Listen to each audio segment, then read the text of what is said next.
Hello again everybody, welcome back to the Infinity GT series, as hosted by SimFx Racing and sponsored by the good folks over at Infinity Decals. If you want any nonsense on a t-shirt or a hoodie, then hit them up, because that's the sort of stuff they do. So you joined me at St. Croix B. This race followed Sardegna directly, and as I sort of said at the end of the Sardegna video, this is a reverse grid one, so we take the results from Sardegna, turn them upside down, and that gives you your grid for this one. Same format, 30-minute race, yada yada yada. So nothing changes other than the grid starting positions. So you're going to technically have the fast guys coming from the back, and in theory the slow guys are at the front. But in this one, you see that Potter's up there. This dude, not him. Well, he's an alien. You can't see him because of a Ford, but this guy is a very fast dude. So it'll be interesting to see how he gets away. I've not watched the replay yet. Normally I watch the first few laps, because the first few laps have a lot of action typically, and I didn't like to miss stuff, but I'll be honest, I'm pushed for time. Work has been crazy these last few days, and as with a lot of things that are going on in the country, there's just a lot of stuff going off everywhere, so it's just been an absolute nightmare. So I'm going to do this as live as I can, so I will miss things. If any of the guys that are racing in these things want me to cover anything in particular, then in future just drop me a message with what happened and roughly when. Doesn't have to be exact, and I'll make sure to include it. But for this one, I'm just going to do it sort of freelance, so let's go. Turn the volume down a little bit, there we go. Okay, so we stare at the back end of Has 91, we wait for the lights to go out. The guy with the checkered flag's got a long time just to stand there with it, but there we go. Everyone gets away well. The Mercedes are due to get a good start, the Porsche does get away quite well as well. Everyone seems to have got a clean enough escape. Has 91 up to second place. Great start from the Ford driver, he's already up there. I'm just about battling the Pull King, but he's going to have the inside line for the next corner. Milky Bar holding his own in the Mazda as well. That Mazda is a car that will struggle here. I'm trying to make my way around the Pull King. Tricky Tree's going to try and follow me through, trying to move around the outside of the Mercedes. Coming down the hill now, down the tight, twisty section. This is where the car's balance really comes into play. So short wheelbase cars really do excel here. The big lumpy ones like the Ford and Lexus just feel like massive boats. You can see we all just about escape. Sorry if I'm giving anyone there an epileptic seizure by the amount of flicking around I'm doing. Dawson's up to 11th. James Harman and Fat Pickles both sort of struggling to get through the field at the minute. They are sort of stuck at the back, but that might be a strategic thing. Has 91 was going for a move on Potter.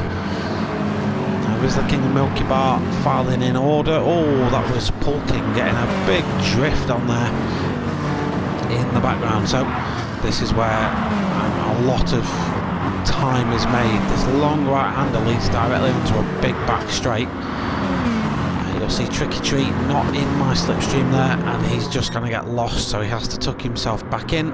Big line of cars now coming down to see, don't know the turn number on this one, but this was a favourite overtaking spot, big braking zone. Has 91 not close enough to make a move. Looks like I'm going to try for a move on Milky Bar. Just about get that move made. Milky Bar's going to try and hang it in. Tricky Tree's going to try and go around my outside. I'm getting a little bit sandwiched in here. Claustrophobia is setting in. Tricky isn't able to go around the outside without the slipstream at this point, but he's got superior mid-apex speed over me. Just managed to hold him off for the time being. It's important in these opening laps just to sort of establish a rhythm. Oh, as we see, what was that? That was Rizzler King, I think, getting it all out of shape. Quite unusual for Rizzler King to do that. Let's just see what happened. I think he got two wheels on the grass on the left. Trying to widen his entry. Widen his entry as much as possible, and unfortunately that's a full send into the barrier. Meanwhile, Thundercat's making moves in the midfield. He's now attacking Mutt 36, the Ford driver, who we've seen has got some really good pace. He's not making a move into T1. T1's not a great overtaking spot, but it is really good for setting up moves. Dawson now up to 9th. Now, obviously, courtesy of the Pull King and Rizzler King, the two kings having incidents there. Pot still leads the way though, but Has 91 is well and truly on him. Tricky Treat did manage to get past me. I can't remember where he did that move, to be fair. I think he just did it on the slipstream coming down into T1. As I've just said, it's not a popular overtaking move. I'm up 36 now, trying to put shapes on me coming down the twisties. I just managed to hold him off. So like I say, at this point I just want to get in my rhythm, trying to do my fuel saving. I actually want a boring race. A race full of action isn't beneficial for me at this track. It would work at other tracks because it put other people off as well, but at this track I just wanted a rhythm. So that's what I'm trying to establish here. Thundercat up into 6th, was recovered. Dawson's up into 7th. We've got Milky Bar in the Mercedes as well.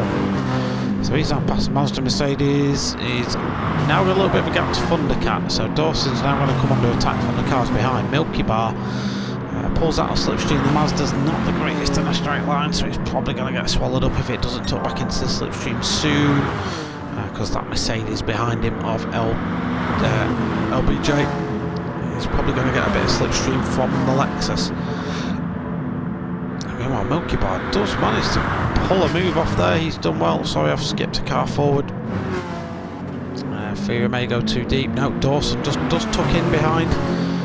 He's not in a rush. Dawson is certainly driving quite conservatively. Further up the field, Has 91 then. He's lost out to Tricky Tree somewhere along the line. So Has 91 now down in 3rd. Tricky Tree putting moves on Pot for the lead of the race. Pot is someone who is pretty good at defending a lead. He can keep himself there and in front if he needs to, but as we covered in the last video, Tricky Tree can certainly get you as well.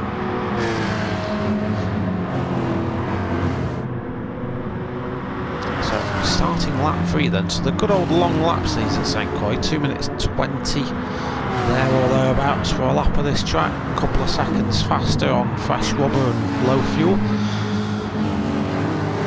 So we're looking at Potter still in the lead of the race, leading Has 91 and Tricky Tree, tiny gap then to me. Still getting a bit of slipstream from Has 91, which is helping me to defend to his compadre Mutt, who's coming under increasing pressure from the Honda of Thundercat. Meanwhile, LBJ is the next one in Dawson's sights, so he's wanting to hopefully escape the clutches of the Lexus driver any time now. Milky Bar still hanging in there, doing a really good job in that Mazda. James Harben, last racer's pest. He's not being as annoying this time round. It's grand as all. Fat Pickles Bro on his fuel saving strat again, I can see. He's probably looking to no stop the Pool King and the Merc. Just trying to recover his race as is legging. Oh, look at this good old battle then. I've just got involved in this. Going for a higher position. This was a scene of many incidents here, and I don't know what's happened to Mutt. Has he gone a little bit wide now? We've just managed to get through past Mutt there. A lot of overtaking got done at that corner, and we will see more of that corner later to come, but for now I'm in 2nd position. Keeping hold of this is going to be very, very, very difficult. So I'm under no illusion that I would have a battle on my hands here. In fairness, that's probably not what I wanted at this stage in the race. So I don't race this too difficult, too hard. If Tricky had the pace to get past me, he would basically just get past. In a straight line, however, the Lexus can really, really hold its own. It's a very good straight line car. Tricky, as you can see, they're much superior on the brakes. I basically see him coming at that point and have to get out of it. I was actually too nice there. If I'd have stuck to my line, they'd have whacked me, but I don't know whether the last race gave me fear. So now, just going to try and follow him through. This is the Alpha sort of ace of spades, this bit. Short wheelbase, nice and light. He's able just to pin it through here, really. Good camera angle this coming through the twisties. You can really see how the cars dig into the tarmac. We all basically now form an orderly queue. Has 91 unfortunately fallen down to 6th position. Dawson's managed to get past LBJ, and now he's looking at Has 91. Dawson's also on a good old fuel saving strat. He's still got 3/4 of a tank left, and we're nearly a third of the way into this race, so he could potentially no stop on fuel, but he may opt for tyres. St. Croix's relatively low deg.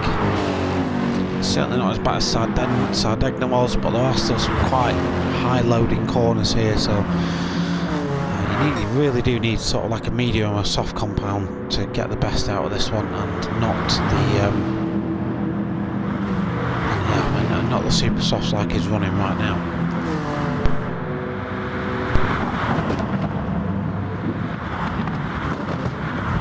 So Dawson doesn't get past at this point. LBJ's looking promising for an attack. He's looking really racy tonight, LBJ. That Group 4 Mercedes SLS is a beast, and V8 grunt. I think it's the 6.3 litre V8 that's in that. He's certainly able to put moves on cars. They're dropping the cars behind quite substantially, so whether James Harben doesn't really look to be going for the no-stop basis fuel. Fat Pickles Bros, we know, will be saving fuel like a boss. Let's see how this little battle works itself out. Looks to be going quite well so far. Has 91, just has to give up. Dawson's on his way through. Mach 36 still relatively close to the back of my car. I'm still relatively close to the back of Tricky. Tricky just makes a little bit of a mistake there. Coming out of turn 3, I think it is.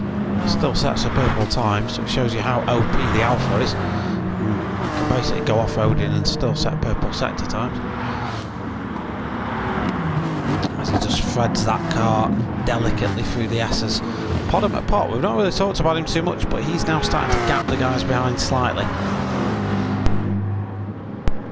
So he now essentially is just looking to get his head down, do what I wanted to do, just put some nice solid consistent laps together. While we squabble for position behind.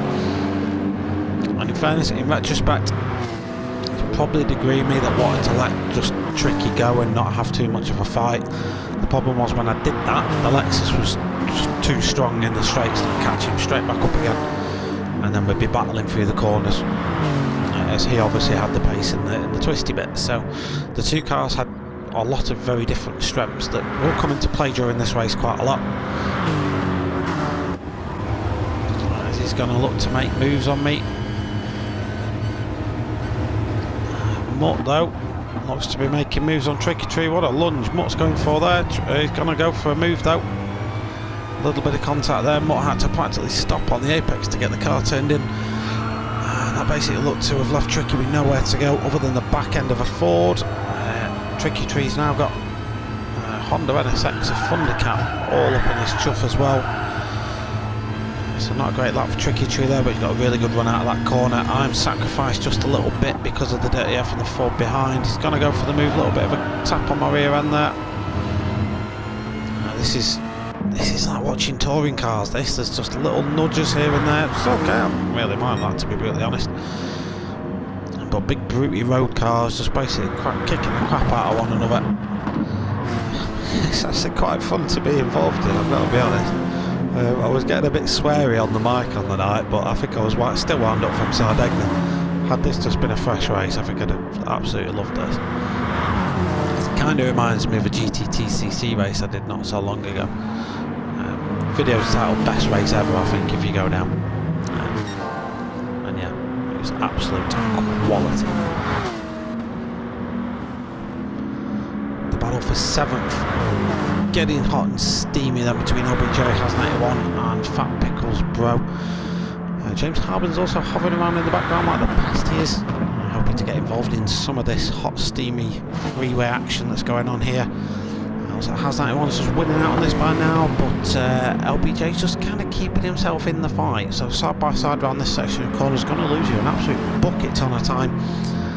Neither of them seem to be really backing out, though. That's going to let Fat Pickles and James Harbour really reel them in. And that little straight going down to T1 could prove very decisive in this battle if Has 91 continues to fight through the last corner. It's going to cost them both speed and time coming through here. Has 91 takes a really shallow apex. You can see now cars swarming all over the track. James Harbour decides to pull the trigger 40 minutes in, make the first pit stop of the race. And this battle is reduced to 3 then with, going the wrong way, Fat Pickles, bro. Really putting the pressure on the Mercedes driver of LBJ. And Has 91's kind of backed out of this move a little bit, so he's now a few temps back, not really involved in this little scrap. Let's go and check in on everyone else. So Potter still leads the way. He's being pretty solidly consistent at the minute. High 219s, low mid 220s most of the time. Tricky Tree currently holds the fastest lap of the race at 2:18.4, so he's got some genuine pace right now. I'm not far behind. I'm lapping in the 220s. I'm having to manage tyres quite a lot, as you can see. I'm starting to get a little bit aware. I'm on my in lap now. So this is the lap where I'm going to come in and get those tyres changed for fresh ones. Behind me I've got Thundercat, who's done a better job on fuel than I have so far, and he's lapping relatively consistent in the 220s as well. So Thundercat's a genuine risk for me. He looks to be able to undercut me currently. Mutt 36 has again just been, I don't know what he does with his fuel. Like, does he just leave it dripping on the track? I don't know what he does, but either way his pace has been good, his fuel consumption has not. As you see me there having to defend to Thundercat. I just spotted that. I have to just make it to the apex in time. Nice done by both of us. As we just saw a moment ago, LBJ is doing a really solid job on them tyres, mate. I've got to actually say that's proper quality tyre management from LBJ. Fat Pickles, bro, the Honda naturally looks after its tyres a little bit better anyway, but we know he's going for the no stop, so chances are he's managing tyres as well. Has 91, similar to Mutt in a lot of ways, that Ford has just eaten through its fuel reserves. As you see us all pile into the pits there. So I'd got to like 25% fuel at this point. Dawson has pitted, so Dawson's going for the king of all undercuts now. Let's see where he comes out. He started this little train in 9th. He's going to come out in... He's going to come out in 5th, so in front of Tricky Tree and me. So because of my fuel saving in that stint, I'd actually managed to pull a lot of time into Tricky Tree. He has put a lot more fuel in his car than I did, and by virtue of that I didn't have to spend as long stationary in the box, so to speak. Currently in 7th place, but a few cars up ahead should pit, so I should make my way out, provided my outlaps are alright. Rizla King, not pitted yet, and he's killing those fronts. I should hope he's looking to pit at the end of this lap before he loses too much pace. Mutt has pitted, so has James Harbour. We saw him pull the undercut a lap ago. Has 91 has also pitted, so has Mr. Pulking, and Milky Bar has been in for fresh booze as well. One man who hasn't pitted and is currently leaving imprints of his Honda at the French track is Thundercat. Massive gap at the front right now. He, of course, is going to have to pit soon. He hasn't got enough fuel to make it to the end, but if he has a solid enough in lap, he should be able to do okay. Podem Pot going to the end now. Healthy gap to the cars behind, which is LBJ, Fat Pickles and Dawson. So we'll watch to see if Dawson manages to make his way past any of these guys. Did see me very close to Tricky Tree behind, so I'm keeping an eye on that as well. These boys going 3 wide here. Dawson just gets it done on the brakes. Nicely done, Dawson. I get the move made on Tricky Tree as well at the same point. But as with the last stint, Tricky Tree's gonna be faster in these sort of parts of the track, and then in the straights I'm able to pull away a little bit. So it's really an issue as to how you deploy your car's strengths, and to be brutally honest, that's something that I probably struggle with as far as racecraft goes. I do just want to race my car. I don't really pay much more attention than that. I've not been playing this game that long. Like a lot of people who maybe watch my content think I've been playing Gran Turismo for a while. I haven't. Genuinely not been taking it seriously for any more than the last 8 months maybe. When I say seriously, I mean racing in leagues and stuff. Bloody hell, I took some track limit liberties there, didn't I? So yeah, like, I've got a long way to go with my racecraft, all that sort of stuff, but I'll get there. I want to race these fast boys so I get to learn all that stuff, you know what I mean? So me and Tricky Tree still battling. This is a battle that will rage on until the end of the race. I was in it, it was pretty tense. Yeah, we'll leave that there. Thundercat has now pitted. Don't forget he was leading the race at one point, so Thundercat now is probably in a position to try and pick us off if we do carry on battling. And sat in the cockpit of that Honda, that's certainly what he's going to aim to do. I get it wrong there, coming down the mountain. It's not a mountain, it's a hill. Coming down the hill, and that's going to leave me vulnerable to the Honda driver. Let's see if he goes for an attack. I'm getting a bit of a slipstream, so that's going to help me out. I opted not to battle that one too much, knowing that there's a big ass straight ahead, and I can probably just get him back there if I absolutely have to. This fight continues to rage on. Now I'm leaving my imprint in France. Take a wider entry into that corner, just try and straighten out my exit a little bit, and here we go. Let's see the power of the suck. So James Alvin, Tricky Tree leads this one in probably the slowest car on the circuit in terms of straight line speed. That and the Mazda are pretty close.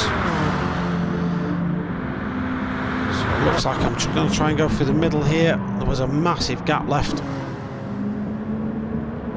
It just looks like we all managed to survive that. Thundercat hasn't been so lucky. Let's go and have a look at that from Thundercat's perspective. Looks like he just got it a little bit wrong on the brakes there, did Thundercat, which is unfortunate because he had some genuine decent pace at that point. The battle between me and Tricky is going to resume. Fat Pickles, no stopping as we know. This will be music to his ears, all this battling that's going on behind him. His lap times, they're consistent, they're not that impressive, like 220s, 222s, 221s. Because he's not having to pit, he's saving like 10 seconds. So if he can just keep a good rhythm going, obviously there's a lot of management in that. So he will be lifting and coasting into corners. He will be braking like 30% rather than 50%. So tons of management going on for Fat Pickles Bro. And that's what's affecting his pace, but that means he doesn't have to pit. Dawson up ahead, now the owner of the fastest lap of 2:17.8, is chasing down Potter at pot, and he's got another 10 minutes to do it. Here we go then. This is like the last lap 13. Unlucky for some, unlucky for others. It's Potter v Dawson. The Revival, Potter's been leading this one pretty much for the entirety of the race, aside from pit stop phases and stuff like that where the no stoppers came into play, but Dawson's fought his way from the back of the grid. Just about to take the lead coming down the S's. Very, very tricky place to make an overtake happen, but they're going to do it here. Plenty of respect given between these two. I've got to admire the racecraft they both showed there. Two cars side by side through that section isn't easy at the best of times, and then when you're racing for the lead at the end of a night's worth of racing, it's even more impressive, so well done to those two. Potter's going to try and fight it though. He's got the inside line, really scrabbling for that. Dawson's pretty much going to let him have it at this point, and we'll probably look just to get that place back down the main straight. We'll check back in on this in just a second's time. Let's see what's happening behind. So Fat Pickles is being chased down by Tricky Tree. Fat Pickles really suffering with tyres now. Good for fuel, but Tricky Tree, after getting past me just a moment ago, he's now chasing him down. I'm doing fine in 5th. Not a great result for me considering I could and should have had higher, but there we go. Thundercat not too far behind me. Let's go back and chase. See how Potter and Dawson are doing there side by side. I only want to come to them because I come into this section of the track, and this is where the action happens. We'll follow these guys around to the line and see what happens. I can't remember how close this got, but I remember it being quite close. Dawson limited on fuel. Really tight on fuel. He's got literally, oh, he's just knocked down another notch now. He's oh, this is gonna be tight on fuel for Dawson. Oh god, can he do it? Part of it, pot in his slipstream. That's it. I think Dawson's out of fuel. Pretty much out, yeah. But he still maintains the lead. Well done to Dawson. Potter, solid race for Potter there. Tricky Tree brings home third after getting past Fat Pickles Bro. Fat Pickles gives me a good slab of the handbrake. Thank you for that. I don't think I'll bother this time around now. I was a bit annoyed. There we go. Thundercat. Go on. That's my boy. Thundercat gives me a handbrake for 6th. Don't think Mutt's going to bother though. It might cost him a place to LBJ. Just manages to hold the Mercedes off to the line. James Harbin's going to bring 9th home in the other Alfa Romeo. Rizzler King, a solid 10th place for Rizzler King in that Mazda. Would have been a tough race for him. Has 91. Brings home 11th for the Pug King, 12th. Okay, so confirmation of the race results, confirming Dawson's win, and all the results we capped off there. So that's just for St. Croix. Let's go and have a look at what that does to the driver standings. So not too much to change. I move ahead of Pav, and Thundercat leapfrogs Rizzler, but all positions other than that stay the same. There are some movers in the manufacturer standings though. Lexus do still retain their championship lead, but a few little tweaks and changes in there. Nothing too dramatic. Mercedes and Ford very close together. So up next then, two very strong tracks for the Ford. They've got Circuit de Spa-Francorchamps and National Monza, so 2 F1 circuits coming up. We're going to Group 3 as well. So thank you for watching, and please think about subscribing.